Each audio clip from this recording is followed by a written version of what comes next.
This is your reality check.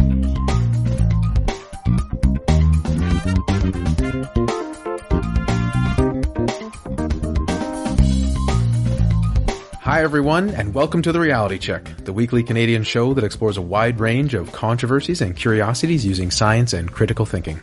This is the show for September 25th, 2018, and I'm your host, Darren McKee. With me, as usual, are Adam Gardner. What's up, cuboids? Christina Roach. Hey everyone. And producer Pat. Hi, checkers. But not as usual, we have a special guest, Dr. Stuart Farrimond. Greetings. We have a great show for you today. Pat is going to give us another wonderful game of Name That. And then I'm going to look into the timing of flu vaccines. But first, the kitchen is the skeptic's playground with Dr. Stu. Specializing in food science, Dr. Stuart Farrimond is a former medical doctor turned science and medical writer, presenter, and educator. He makes regular appearances on British TV, on radio, and at public events, and his writing appears in national and international publications, including The Independent, The Daily Mail, and New Scientist. He is the author of the book Science of Cooking, Every Question Answered to Perfect Your Cooking, published by DK Books, and the forthcoming book, The Science of Spice, Understand Flavor Connections and Revolutionize Your Cooking, coming out in October in the UK, but in our North American world, it has a different title, Spice, Understanding the Science of Spice, Creating Exciting New Blends, and Revolutionize Your Cooking. Thanks for coming along and joining us, Dr. Stu.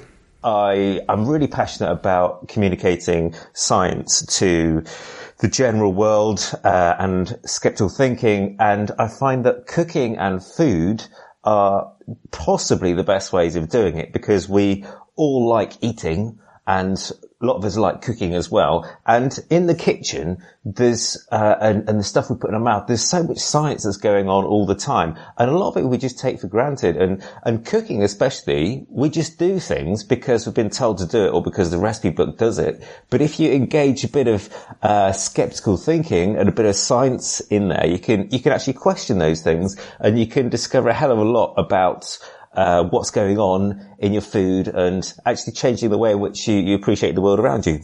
So that's my reason for why I'm a big food science guy. So today I was going to chat with you about how to make the perfect mac and cheese, because I know you guys in the North America continent, you do like your mac and cheese, is that right?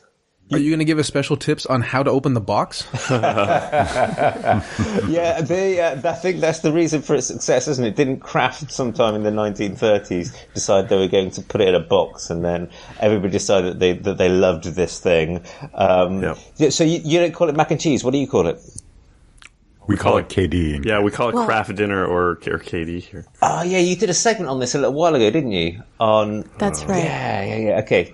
I think I had to look it up what you were talking about. Yeah. So mac and cheese, yes, or KD. Well, us more refined people do call it macaroni and cheese if you make it from scratch, right? The history of I'm going to call it mac and cheese for now. The history is really, really ancient.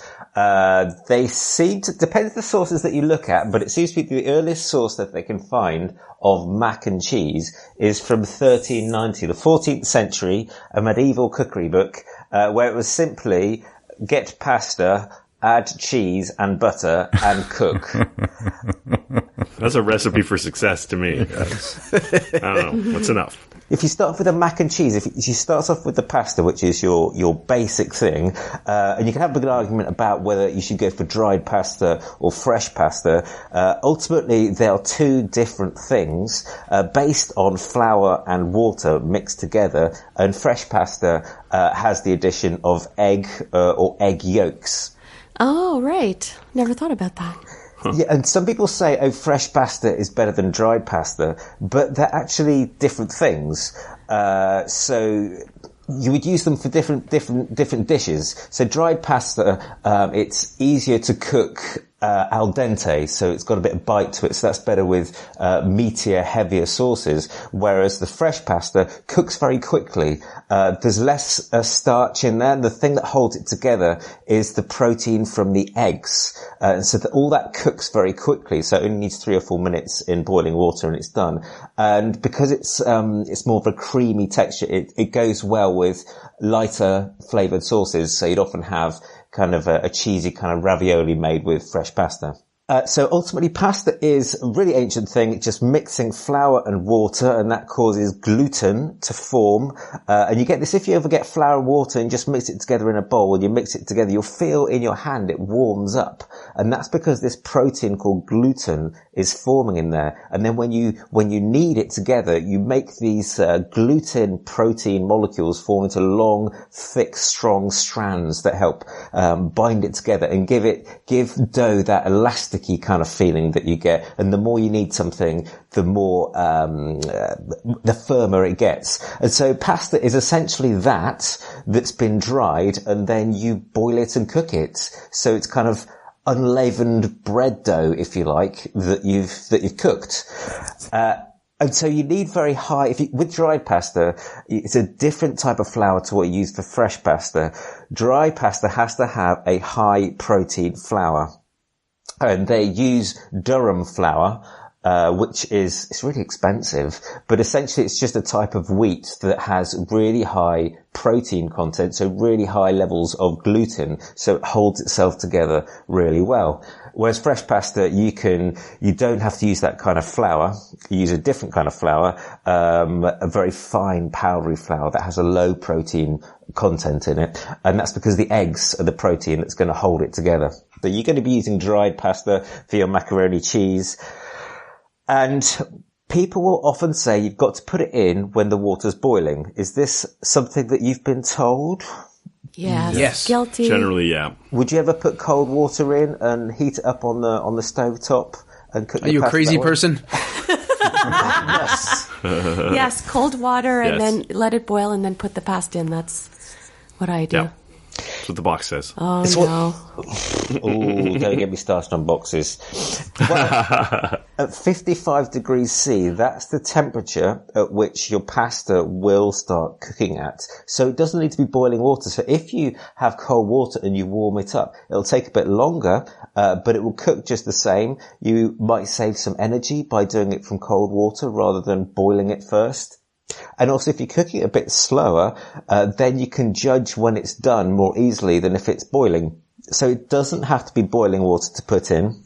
And you also prevent the water from boiling over. You do, yeah, absolutely. Do you add salt to your pasta water? I do. I used to, but I heard that was a myth, I think, on this show. Well, what did you say? What was the myth that you busted on the show? I think it was that it changes the boiling temperature, but there might have been other aspects to it. I believe Darren covered it. Darren, thoughts? I think it had to do with also, whether it actually speeds things up or not. Yeah, that's what it was about. It wasn't about flavor, because I salt the water for flavor. That's what I've always Yeah, and it seemed to be two conflicting things, that it might boil quicker, but it lowers the boiling point, so then the food might not cook as quickly. Maybe that was it. I actually can't remember. Okay, so I guess the thing that has been passed down is that salt will increase the boiling point of water, and so that makes the water hotter, and so things cook faster. That's what people say, and it's not true, because the amount of salt that you have to add in is so vast that it would make it unpalatable to eat. So if you were to add to a litre of water 4 tablespoons of salt, you would raise the boiling point of the water by just half a degree. So it makes no difference at all. What happens is you add salt in, and they form what are called nucleation sites, the places where bubbles can easily form. So if you put the salt in, you'll see lots of bubbles forming, and so you're making the bubbles, make it easier for the bubbles to form, but you're not actually heating it up. You're making it look like it's coming to a boil faster than it actually is. So you add the salt for the flavour rather than to speed up the cooking. The other thing, though, is that actually adding salt slows down the cooking of pasta. So it actually slows it down a bit rather than speeding up. And that's not necessarily a bad thing, because what's going on inside your pasta dough when you cook it is that if you were to zoom in really close, you would see that in amongst all the gluten mesh, you've got lots of tiny little starch granules, these little kind of spherical little blobs that have all the starch in, the stuff that has all the energy that gives it its bulk. And when it's dry, they're really hard. And when you cook it, gradually they absorb moisture and they turn from hard little nuggets of starch into gooey jelly, sort of blobs. And they also start to leach out some of those starch molecules as you cook them. That process is called gelatinization, which is kind of confusing because it's nothing to do with gelatin, or gelation. Gelation or gelatinization is this softening of starch, and you need to get your pasta to 55 degrees C for that to happen. And it's also why dried pasta takes longer to cook, because you've got to rehydrate it before that magical thing can happen with the starch going into this gooey gel. Adding the salt interferes with that process, so it actually slows down the rate at which starch goes from this hard thing into this soft, gooey, gel-like substance that kind of gives it a really good mouth texture. You know, when you've had fresh pasta, it's a world apart from dry pasta. It's something that's nice to chew on. So there you are. So add salt, but not for the reason that you thought you should add salt. You don't need to bring it to a boil. And my personal pet hate is don't put oil into your pasta water. Please tell me you don't add your pricey olive oil into your pasta water. Not generally. Why would people even do that? Just baby oil. Idea is that it doesn't stick together, but Yes. I've certainly heard that it's a myth. Yeah, it's a big thing. And I think over here, Jamie Oliver has a lot to answer for, because he has perpetuated this myth of where you've got the pasta in there and it's bubbling away nicely, add in a slug of your really pricey olive oil and it won't stick together afterwards. And so hordes of people have been pouring away lots of very expensive olive oil into their pasta water in the belief that they're not going to get sticky pasta. If you do this, you will see here, you engage your skeptical mind. You think, Jamie Oliver told me that this is what it does. You look at it, the oil just floats on the surface like an oil slick, Right. as you would Doesn't- expect it to do. Yeah. Are you saying oil and water don't mix? I've heard that. He's a genius. So yes, so don't bother. The reason why pasta sticks together is for a different reason, and the way to stop it from sticking together is to stir it, and to make sure that you stir it first 3 or 4 minutes at least, because at the beginning of cooking, after about the first minute or so, that jelly-like starch is starting to leach out from the pasta. And at that time, so from about 1 or 2 minutes or so, the surface of the starch starts to get quite sticky. And at that point, that's when it starts to stick together. So you need to keep stirring. And until you've been cooking it for about 5 minutes or so, it will be very sticky. And then after that point, it will start to firm up again. The proteins in there will be setting, and the pastas will maintain their shape and maintain their independence from one another. So the trick is to keep on stirring. If you put lots of water in, that kind of makes it easier to keep all the pasta bits separate. But the trick is to keep stirring. So you don't need to put lots of water in. You don't need to start from a boil. And to stop it sticking, just keep stirring it rather than wasting your oil. So there are your tricks for getting the macaroni right before the cheese gets anywhere near it. Yes, pasta, but what about cheese? What about cheese? Okay. So moving on to the cheese. The other thing is that when you're making your macaroni cheese, don't use too much water. Now, this is because that starch that is leaching out, when it comes to adding your cheese and your nice bits in, if you don't have to drain it off, if you've just boiled away most of that water, then that's really starch-rich water, and that will thicken up into be kind of a nice silky kind of sauce. So it's going to add to your cheesiness, rather than you having to add lots of other things and cream just to kind of give it a nice kind of succulence. Cheese. So yes, you've got your pasta on the go. Your pasta has now, you've put in, let's say, so for 2 people, you want probably about 140 grams, of pasta. And then you add in your water. So just enough water to cover, salt it, boil it, bring it to a boil, stirring all the time until it's nearly done and most of the water's nearly gone. Now at this point you want to start thinking about your cheese and your nice flavorful bits. Now cheese, as I've said already, is a wonderful thing. Who would have thought that mouldy milk could be so nice? But you shouldn't just put in any old cheese into your mac and cheese. What kind of cheeses do you guys like? With a little packet that comes in the box, for sure. The little packet of powdered cheese. Oh, you're such a cheat. I like to do, when I do mac and cheese, I like to do a combination. So maybe, something cheddary, but then something like a Colby or something like that. Emmental. Yeah, for sure. Things that work in fondue seem to work too in mac and cheese. Yeah, I think I would agree with you. Go with a mixture of cheeses. And that is because, as you intuitively know, not all cheeses melt in the same way. And so what you need to do is you need to add in a cheese that melts quite nicely. And there are different reasons for why some cheeses melt well and other ones don't.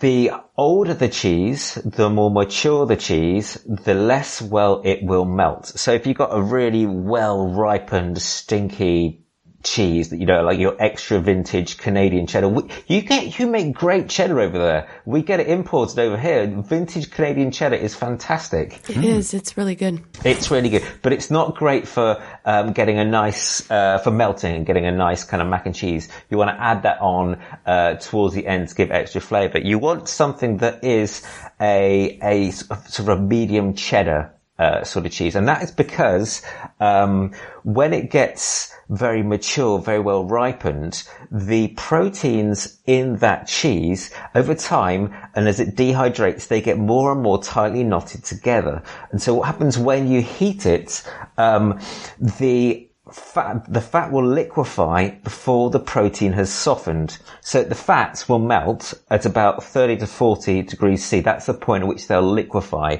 And if you've got a very ripened cheese, then those proteins won't soften until it gets to about 80 degrees C. So as it's warming up, all the fat forms globules and dribbles away until the actual cheese bulk of itself will soften. And so you end up with these puddles of grease. You must have kind of seen that on the pizzas when you add in a whole load of really strong cheddar onto the top of your pizza, you end up with puddles of oil. So that's what you don't want. You want sort of a medium, sort of strength cheese that melts well, and the pH, believe it or not, the acidity of the cheese makes a difference. You want a medium acidity cheese.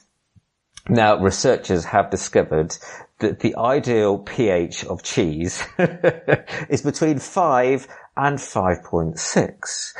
And the reason for that is that when it's a very acidic cheese, so you kind of think of an acidic cheese like a ricotta maybe, something that's generally not been aged very long but has a very sharp taste to it. Like feta? Yeah, like feta, absolutely. Feta is a great example. It's a very acidic cheese. It's got that nice tangy taste to it. But because of that, what happens is that the proteins become too tightly bound. Proteins link together in the presence of acid with calcium, the calcium that's in the milk that is obviously good for teeth and bones and all the rest of it. And it forms, meshes, that's too tight, and it doesn't melt very easily. So you want to go for something that isn't super acidic. So between this magic point of between 5 and 5.6, that's when the calcium is starting to bind onto the proteins, but not so tightly as to mean that it doesn't melt. So at that sort of sweet spot, that's where the mozzarella's are, that's where the Gruyères are, that's where all the good melters have that pH. Because if they don't have enough acidity in them, then the calcium and the protein just don't come together, and you don't get that nice kind of meltiness. So Stuart, is that why I find old cheese, because I do really enjoy old cheddar, is crumbly when you cut it? That's true, yes, and also because it's been dehydrating over time as well, so it will naturally. Oh, okay. But yeah, absolutely right. They're the reasons why over time the proteins get firmer and firmer. And also what's going on is the ripening bacteria that are in there, they're also happily chomping away at the protein and the fat in there. And they're producing, things, as they break down the protein, they produce things called amines, and amino acids, and they all have different flavors and do different things on the tongue. And they break down the fats, they produce wonderful flavor molecules that give it kind of, all the different flavors. You can get like nutty flavors and all the wonderfulness that comes from the world of cheese. So yes, and then another good little tip for you is that when you're looking at different cheeses and you're trying to think, is this going to melt or not going to melt? Help, I don't have my pH meter with me. And I don't know how long this has been aged for. If you look on the back of the packet and you see, has it got about the same amount of protein as it has to fat? And if it does, if those numbers are about the same when you look on the nutritional information on the back, then it's likely to be a good melter. So there's a good little tip for you. So you have your cheese, go for a good melter to make up the bulk of your sauce. Now, with your mac and cheese, I would use about an equal amount of cheese to pasta, if you want to have this super nice kind of quite indulgent mac and cheese. You also want to add in, and this is an optional because medieval recipes literally just went with pasta, cheese and butter, is to add in a light cream or evaporated milk.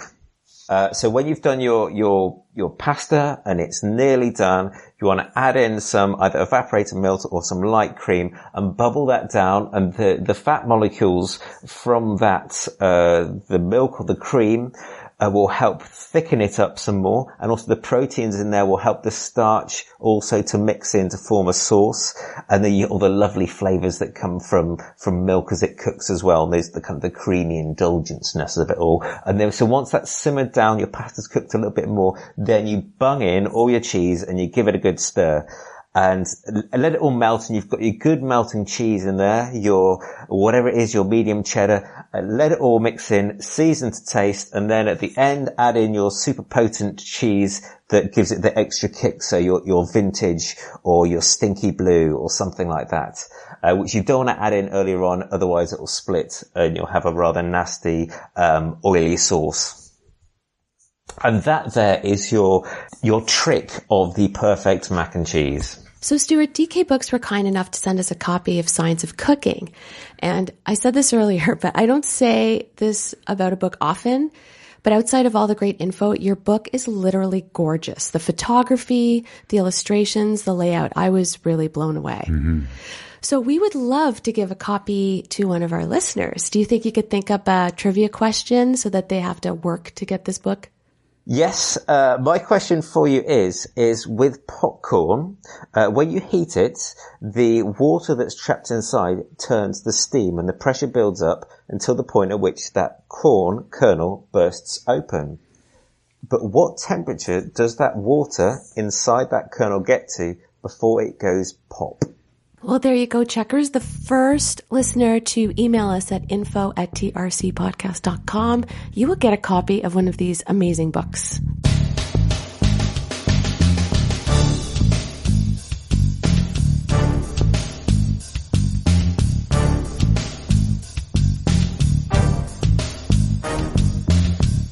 And now for a game of Name That with Pat. All right, here we go with another edition of everyone's favorite mostly guessing game, Name That. Thank you, Stuart, for being a good sport and agreeing to play along. I'm excited. I've been looking forward to it. All right. Well, today we play another edition of Name That, Spot the Fake.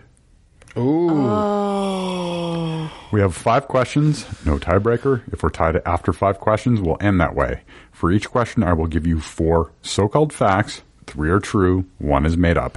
Your job is to find the fake fact. Christina, you've got 4 folded pieces of paper in front of you. Please start choosing them to decide our order, and we'll rotate. Darren is first. Darren is first. I am second. Christina is second. It's all official with Stuart on the show, eh? Adam is third. Adam's third. Stuart will be last. Mr. Farrimond is last. The reason I did that officially is because only one of you has to go first twice, right? Okay. So, unfortunately for Darren, that's him. It's a burden I'll have to bear. Right. Question number 1. Darren, spot the fake. A. Tootsie Rolls were added to soldiers' rations in World War II because they stayed fresh for a long time. B. Mr. Rogers always mentioned out loud that he was feeding his fish because a young blind viewer once asked him to do so. C. Since founding the Imagination Library in 1995, Dolly Parton has donated 100 million books to children. Or D. The founders of Johnson & Johnson were not related. Yeah, this is always a good game, Pat, because it's always difficult. I'll pick D. Darren says the founders of Johnson & Johnson were not related. Next is Christina. I'm going to go with D. That just sounds like that would be a tricky question. Christina agrees with Darren about the founders of Johnson & Johnson. Next is Adam. Well, I think D is probably true, and maybe the inspiration for Die Hard with Agent Johnson and Special Agent Johnson, who were not related. Nice. I'm going to go with B. I think that Mr. Rogers one is not true, and I think he just describes things because TV is a medium where you can't assume people are paying attention. All right. And lastly, Stuart. So the first one, could you just say that one again? Tootsie Rolls were added to soldiers' rations in World War II because they stayed fresh for a long time. That's Tootsie Rolls, is that toothpaste? So it's a type of candy. It's a candy that's kind of chewy. like toffee? Yes, brown.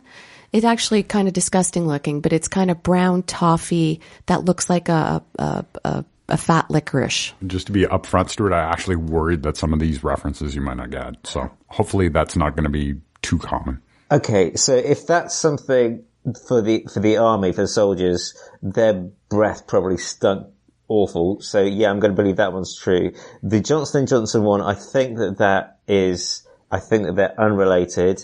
C was Dolly Parton giving away 100 million books. Oh yeah, I'm sure she's done that. So, and I don't know who the person is in B, so I'm going to go with that one is going to go with B.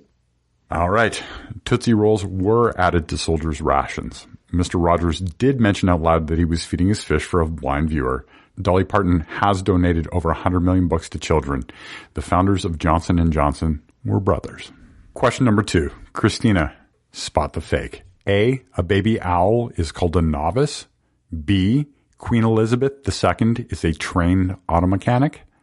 C, Volvo gave away the patent for their revolutionary 3-point seatbelt in order to save lives. Or D, Bela Lugosi, perhaps the most famous actor to play Dracula, was buried in a full Dracula costume. Thinking it through, I think I'm going to go with D. Okay, you're saying Bela Lugosi was not buried in a Dracula costume. Next is Adam. I think you're being a little tricky. Yeah, I'm going to say A, owls being called novices, baby owls being called novices is fake. Next, Stuart. I'm pretty sure owls are called novices or something like that. The Queen, yes, I'm sure she did do some car mechanic training, so I think that one is true. I think that the Dracula guy was buried in his costume, so I'm going to go with C. Stuart says Volvo did not give away the patent. And lastly, Darren. It's interesting because depending on what people say, my answer shifts. Hearing this rationale, I'm like, how that works. Stuart knows a lot about mac and cheese, but what does he know about auto mechanics and the Queen? Well, he's British, so he must know. Oh, I was going to pick the Queen, but now I'll pick C. Darren agrees with Stuart that Volvo gave away the patent.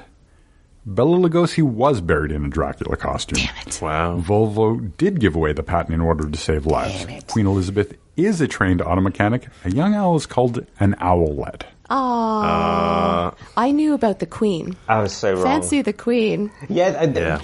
Yes, the Queen. Just because someone has a British voice doesn't mean they're smarter. It's so true. So true. Question number 3. Adam, spot the fake. A, an estimated 1 million dogs in the U.S. have been named the primary beneficiaries in their owners' wills. B, at least 2 unconnected cultures have used sparrow skulls as a form of currency. C, poet, writer, and performer Maya Angelou was the first black female streetcar conductor in San Francisco. Or D, In Japan, letting a sumo wrestler make your baby cry is considered good luck. I'm going to say A is the fake, although it doesn't seem unreasonable for someone to name their dog a beneficiary of a will. That number seems way too high. All right, next, Stuart. Okay, I think that sparrow skulls as currency. I've just done a book all about spices, and people use spices for currency. So people use stupid things for currency all the time. So I'll go with that one as being true. I think that you made up the one about sumo wrestling. All right, Stuart says in Japan, sumo wrestlers making your baby cry is considered good luck is the fake. Next is Darren. They all seem so plausible. I'll pick Maya Angelou. And lastly, Christina. I am going to go with Stuart. I think the sumo wrestler one is the fake. So D. Christina agrees with Stuart. Yes, they estimate 1 million dogs in the U.S. have been named primary beneficiaries in wills. In Japan, people do let sumo wrestlers make their babies cry in the hope of good luck. Maya Angelou was the first black female street conductor in San Francisco. Two unconnected cultures using sparrow skulls as currency is made up. Oh, man. Question number 4. Stuart, spot the fake. A. Ironically, Kevin Bacon founded an organization that finds homes for rescued factory farm pigs. B. Sesame Street's The Count loves to count. But this isn't just a quirky character trait. In traditional vampire folklore, vampires have arithmomania, a compulsion to count. C. Portland was named by a coin flip. Had the coin landed the other way, the city would have been called Boston, Oregon. Or D. Due to the restaurant's reputation for staying open in extreme weather, the so-called Waffle House Index is informally used by FEMA to gauge storms' severity. Oh, man. Do you know what Waffle House is, Stuart? I know what waffles are. Waffle House is a chain. Is a breakfast chain. Okay, yeah. And they have a reputation for staying open in extreme weather. The idea is that FEMA has this informal thing called the Waffle House Index to tell how severe a storm is based on whether they're open or not. Yeah, I can buy that as being true. I think C. Did you say C again? Because I think that's the fake. Portland was named by a coin flip. Otherwise, it would have been called Boston, Oregon. I think that's probably a myth that people tell each other, but isn't actually true. So I'm going to say that's the fake. Stuart sounds so convincing when he gives And he's consistently wrong, but he's very confident. Next is Darren. Can you repeat B for me, Pat? Sesame Street's The Count loves to count, but it isn't just a quirky character trait. In traditional vampire folklore, vampires have arithmomania, a compulsion to count. Yeah, it'd be interesting if that was true, given that it's never come up in any vampire stuff that I've ever seen. So I'll pick that one. All right, Darren picks that. And next is Christina. I think I'm going to side with Darren on this one and pick B. All right, Christina. That's two of us. Christina agrees about the count, and lastly is Adam. Yeah, I'm going to have to go with the count one as well. It's obviously a Sesame Street joke because of his name. And yeah, I've never heard of it. All right, Adam also agrees. In traditional vampire folklore, they do have arithmomania. Portland was named by a coin flip. Oh. The Waffle House Index is a thing. Kevin Bacon didn't found an organization for that. All right, going into question number 5, the last question. I have Darren with one, Christina with one, Adam with one, and Stuart trailing with a goose egg. Oh, boy. Darren, spot the fake. A, Russian cosmonauts used to pack a shotgun in case they ended up landing in Siberia and had to fend off bears. Wow. B, when Canada's Northwest Territories considered renaming itself in 1990, for a time the second most popular choice was the name Bob. C, there is a pattern on the inside of your upper eyelid that is as unique as your fingerprint. Or D, after Outkast had a hit with the song Hey Ya, which had the lyric, "Shake it like a Polaroid picture," Polaroid released a statement warning that shaking them can actually damage your pictures. Feel bad for those Russian cosmonauts because they could end up in a gulag anyway at that time. Eyelid. Darren says C. Next is Christina. I'm going to go with B. Northwest Territories was not almost called Bob. Next is Adam. I'm going to agree with Christina. I think a lot of silly answers win these kind of polls in the post-internet time, but I don't buy it for back then. So I don't think Bob was the alternate name for Northwest Territories. All right. Lastly, Stuart. So I think the Bob one is just stupid. So that's going to be the fake. But I'm going to have to pick another one. So what was A? Russian cosmonauts and a shotgun. Russians, I'm pretty sure that they would have taken a gun with them. I'm surprised it'd be a shotgun, but fair enough. C was, what was C? A pattern inside your upper eyelid is unique as your fingerprint. Yeah, I'm sure the pattern inside your upper eyelid is. Sure. No, seriously, I've got a medical degree. I'm sure it is as unique as your fingerprint. And what was D? I'm gonna have to go with D. What was D? D is Outcast shaking, and then Polaroid had to release a statement. They never would have done that. So no, gonna have to go with that one. All right, Stuart goes with the Polaroid picture. Polaroid did issue that statement. Yep. Russian cosmonauts did pack a shotgun. Bob was the second most popular choice to remain the Northwest Territories. A unique pattern inside your eyelids is made up. Darren is your winner. Congratulations, Darren. Boo. Thank you.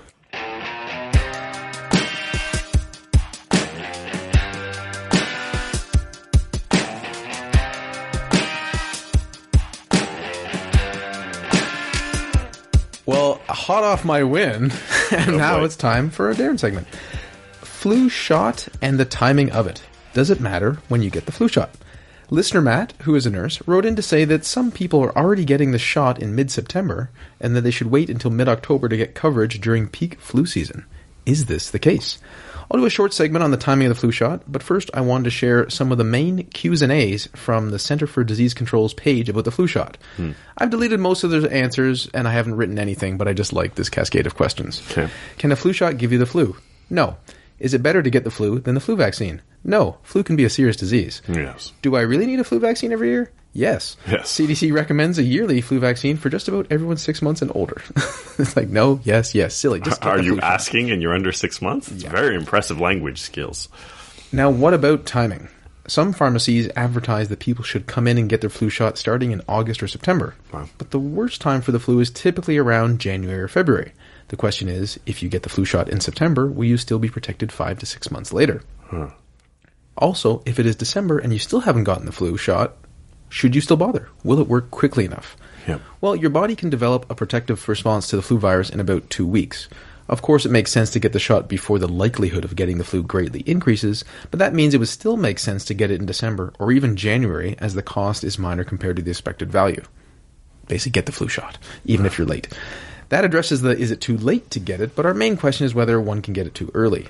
Certainly, we can rule out the early summer because the shots aren't even available. The developers of flu shot examine what has been happening in the southern hemisphere and mix it with other data to anticipate which flu viruses are most likely to be problematic, and thus that season has to occur. But what about September? While there's not full consensus, the CDC says, quote, although immunity obtained from flu vaccination can vary by person, previously published studies suggest that immunity lasts through the full flu season for most people. In fact, some studies show that last year's flu shot can still protect you. Oh, wow. But it would still have to be the same strain, which is not so likely. Yeah. To be clear, even those advocating for having the shot later, like in October, they think an early flu shot is better than none at all. Get the flu shot. An NPR article indicates some think it is just a marketing ploy to get people to come into their pharmacies in August or September because people often buy other things while they're there. If this is true, I don't see how that increases overall sales, as they won't come in later for the flu shot. Yeah. But perhaps it spreads things out more. That said, the CDC page says that there is some evidence that immunity for older people declines more quickly. Okay. If you are over 65, you can get, quote, a high-dose vaccine, which is designed specifically for people 65 and older. This vaccine contains a higher dose of antigen, the part of the vaccine that prompts the body to make an antibody, which is intended to create a stronger immune response in this age group. There are other options you can read about on the CDC page, linked to on our show notes at trcpodcast.com. Great website. Thinking from the perspective of overall public health, as is kind of their thing, the CDC points out that while it is possible delaying getting the vaccine until later in the fall may lead to higher immunity in the wintertime, the cost is possibly getting the flu early, as well as greater logistical complications that might result from trying to vaccinate more people in a similar time period. You could get the flu in October, so it makes sense to get it sooner rather than later. In conclusion, get the flu shot. I wonder if we could get a medical doctor to back that up. Yeah, I think that's... Do you guys pay for your... obviously, that's really important. Do you guys pay for your... It's free. It's free. Depends where. It's not free in Quebec, but it's free for children and I think certain at-risk people. It's free in Ontario. Mm-hmm. There's been a big problem in the UK. Some stats came out recently to show that vaccination rates have been dropping in the UK recently. So again, it's kind of this, it ebbs and flows when the kind of the anti-vax movements manage to have some success and people forget what being ill is like and what the measles is like and things like that. So absolutely. Got to take the vaccines when they're available. And especially if you have any kind of serious health condition, like, if you've got a pre-existing cancer or you've got, any form of diabetes, I would say, multiple sclerosis, if you've got a long-term pre-existing medical condition, then all the more important to get your flu vaccination done. Definitely. There you go. The argument from authority if you don't like the logic. Yeah. And thank you for joining us once again, listeners. We were delighted to have Dr. Stuart Farrimond explore the science of mac and cheese and reveal all interesting tidbits of how you should cook your pasta and your cheese. Pat gave us a very challenging game of Name that only the truly intelligent could overcome and succeed at. And finally, I talked to you about the timing of the flu vaccine, which is you should get it as soon as you heard this podcast. Not immediately, of course, just shortly thereafter. Until next time, think better to act better. Peace out, Q-Boys. Stay classy, not smartassy. I'll beat you all next time. Thanks so much for being here, Stuart. It's a pleasure. It's been awesome. Thanks. For show notes or to discuss this episode, visit our Facebook page and website at trcpodcast.com. For general inquiries or to send a topic or parody suggestion, email info@trcpodcast.com. Help support the show by leaving a review on iTunes and liking us on Facebook. Follow us on Twitter at @TRC_podcast.